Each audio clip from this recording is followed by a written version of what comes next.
PSLV C60 ఇది మనం చాలా ఇంపార్టెంట్గా మనము తీసుకొని ప్రిపేర్ కావాలి.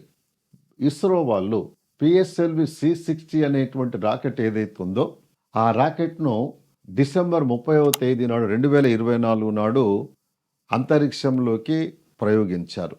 శ్రీహరికోట నుండి సతీష్ ధావన్ స్పేస్ సెంటర్ నుండి ఇది అంతరిక్షంలోకి ప్రయోగించబడ్డది. ఈ ప్రయోగం పేరు ఏంటిదంటే స్పాడెక్స్ అంటే స్పేస్ డాకింగ్ ఎక్స్పెరిమెంట్ అని చెప్పి పిలుస్తారు.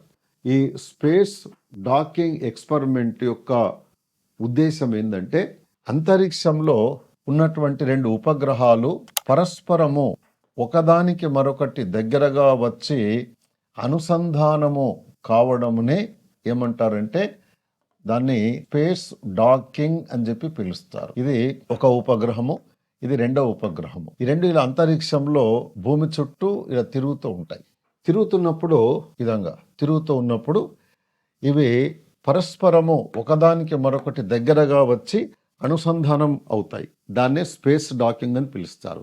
ఈ స్పేస్ డాకింగ్ టెక్నాలజీని అభివృద్ధి అందించాలని, ఆ టెక్నాలజీలో మనం సంపాదించినటువంటి ఏదైతే సాంకేతికత ఉంటుందో దాని భవిష్యత్తులో చేపట్టబోయే చంద్రయాన్ ప్రోగ్రాంలో ఉపయోగించుకోవడానికి, భారతదేశము భవిష్యత్తులో నిర్మించబోతున్న అంతరిక్ష స్పేస్ స్టేషన్ విషయంలో ఉపయోగించుకోవాలని చెప్పి అనుకుంటూ ఉన్నారు.